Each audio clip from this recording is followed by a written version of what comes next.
Meaning of hard science. Hard science. Hard science. Hard science. Hard science.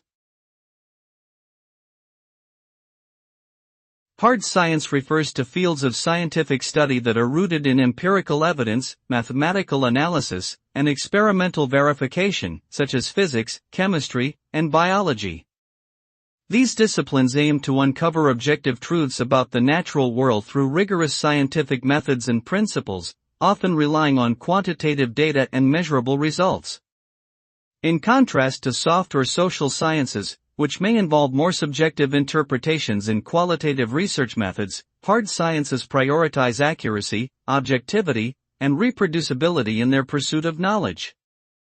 Ultimately, hard science is about understanding how the universe works through systematic observation and experimentation.